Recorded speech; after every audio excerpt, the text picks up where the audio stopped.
Hi there. Did you know that Lake Tahoe has been losing clarity? Because we've been measuring water clarity in Lake Tahoe for a long time, we know for sure that it's been getting worse. And you see that white disc hanging from the wire? That's called a Secchi disc, and it's just one of the instruments we use to measure water clarity.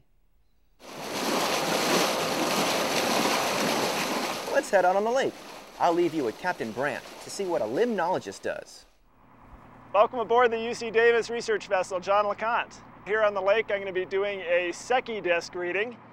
And the way we do this is to lower the disc slowly into the lake. And I measure the line, how much line has gone out off this meter wheel, so I know how deep it's gone. So I'm going to start setting this down into the lake.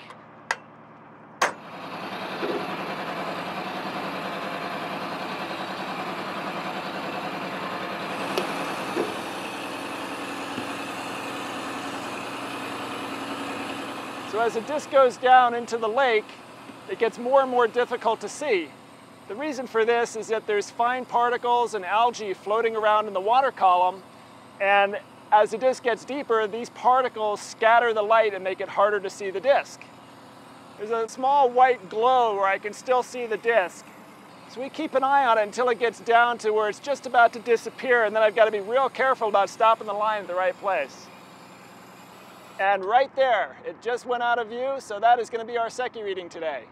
If I look at the meter wheel, I'm at 18 meters. And that's a good reading for today. That's 59 feet. Well, I'm going to go ahead and bring it back up, and we'll move on to some other tests.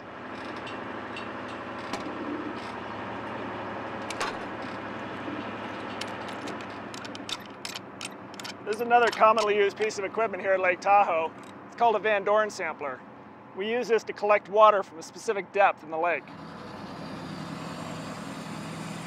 We lower the bottle down to the depth that we need to sample, and once it's reached that depth, we send this weight down the line to close the bottle.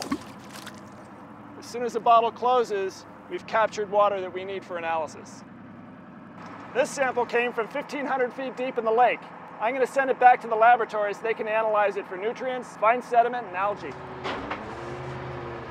You see that research buoy over there? There's 6 of those on the lake. Each one is loaded with scientific equipment. That one is used by NASA and UC Davis scientists to check satellite data and to study water currents in Lake Tahoe. It's right around noon. That means the TERC satellite ought to be passing by pretty soon.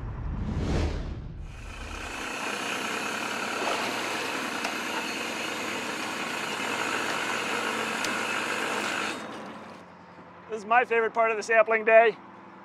I'm bringing in the plankton net. And in here we have the tiny creatures that eat the algae. Those creatures are called zooplankton. If you look at the end of the net, you'll be able to see zooplanktons jumping around. These guys are the tiny food for the fish that live in the lake. Thanks, Captain Brandt. Check out the equipment used on the boat. By taking all those measurements every 10 days, we can see how the lake is changing over time. Now, this graph shows how the Secchi depth has changed since 1968, when Dr. Charles Goldman began regularly taking these measurements. Each of the white circles represents the average Secchi depth for that year. Back in the 1960s, the number was about 100, meaning we could see down into the lake 100 feet. Now we can only see down about 70 feet, and that's a loss of about 30 feet of clarity. Look up to the skylight above you. The distance from where you are to the top of the skylight is about 30 feet. Now you know why we're worried. Check out some of the other information around you, or ask one of the docents to tell you what else is being done.